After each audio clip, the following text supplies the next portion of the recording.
Alright guys, what is up? Today is July 24th, 2024 and I wanted to make another quick election video. I got this take last night when I was struggling to sleep. Like I was like, "Oh, I should make a video on this."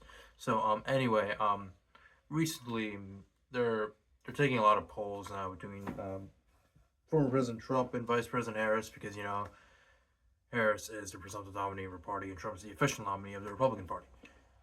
And a lot of Democrats I'm seeing, because I look at both sides of the outlook. I'll stop rubbing that in everyone's face. But a lot of Democrats I'm seeing on like my Twitter page or X, as it's now called, it's stupid. But like a lot of Democrats are a little excited because the more like these polls are a lot more tighter compared to the ones between Trump and President Biden. So like I saw one today where like I think it was like 54 50.5% Trump, 49.5% Harris, or like Trump's only up by 1%, or Trump's only up by 3%, like certain states or national vote. And I think like the real clear average has him up by around a bit under 2 points, around 1.5 to 2 points. So like Trump is still up in the national vote, which is bad for Democrats, obviously, but it's not as bad as it was under President Biden.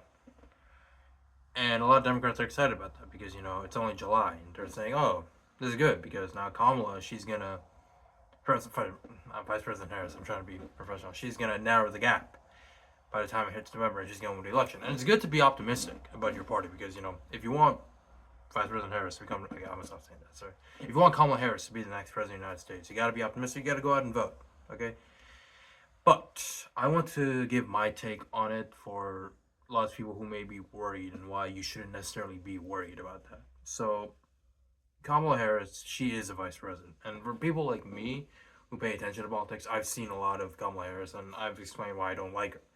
But for most Americans, they only know the two frontline figures, like Joe Biden and Donald Trump. To be honest, I'd be willing to bet money on the fact that there's probably a lot of Americans who don't even know who Kamala Harris is. Because, no one knows who the fucking vice president is. Okay, like, I wasn't even into politics, well, for like a long time, and like, I'm gonna be honest, like Obama was president for me until I was in fifth grade. That's when Trump became president. I had no idea who Joe Biden was. Then again, I was fucking like 10 years old. But at the same time, like there's definitely like a lot of portions of Americans who don't know who the vice president is. Anyway, now since she's been pushed to the front, of the ticket because she is remember president now, this is technically kind of like a honeymoon period where like it's the same thing that happened with like Nikki Haley and Ron DeSantis, right? Like after the 2022 midterm elections, when the Republicans severely underperformed, like DeSantis, he won his re-election bid by 20 points in the state of Florida, and all these Republicans are hyping him up to be like that guy you can like defeat Trump. I mean, sorry, well, defeat Trump in the primaries and then defeat Biden in the election because everyone thought that Trump would not beat Biden in the general election at that point in time. And like the polls between him and Trump in the Republican primary were actually pretty narrow. Trump was only leading by like under like at max like 10 points, and like it was concerning. But then when DeSantis actually like started talking and everything and like put his campaign together, he was going on a downward trajectory, and then he eventually fell to like third place behind Nikki Haley. And it's the same thing with Nikki Haley. Like for example, like Nikki Haley, like when things started out, like the general election polls between Nikki Haley and Joe Biden, like Nikki Haley was leading in them by bigger margins than Trump was. But I feel like the thing with this is that like they just views them as like the generic Republican and generic Democrat. All right, they don't necessarily like actually like they haven't actually seen them. And like when they actually started seeing Nikki Haley, when they started seeing Ron DeSantis, their poll numbers went down. So I think this is a similar phenomenon that we're gonna see with Kamala Harris. So like she's gonna be like having her nice honeymoon period because Democrats are excited that they finally got that old white guy out of the race, and like they have like this new, relatively young, exciting candidate. She's a black woman. She could be the first female president of the United States, first Indian American president of the United States. That's exciting. But then like as the days go, as like the months go by, I think like her numbers are gonna go down because when she presents herself and actually starts to expose herself, we're starting to understand like maybe this is why she is technically the most unpopular modern vice president, more unpopular than fucking Mike Pence and everything else. So I don't think that she's gonna necessarily. And to be honest, like this honeymoon period isn't even that good of a honeymoon period. Like, um, she's still down in the polls. Like she's only like losing by like 1 or 2 points. True, but this is a national vote. For a Democrat to win like for a Democrat to win the electoral college, you have to at least be leading the national vote by like I'd say like 3 points, maybe four. Like Biden, he won the popular vote by 4 points in 2020, which was good. You know, he got 51% compared to Trump's 47%. He won by 7 million votes nationwide. But in the end, it was only a few thousand votes in like swing states that separated Trump and Biden. The 2020 election was a lot closer than people realized. Is what I don't think people really understand. So like, if Trump is leading the national vote right now, it's still not good for Kamala Harris, especially because this is supposed to be her surging honeymoon period.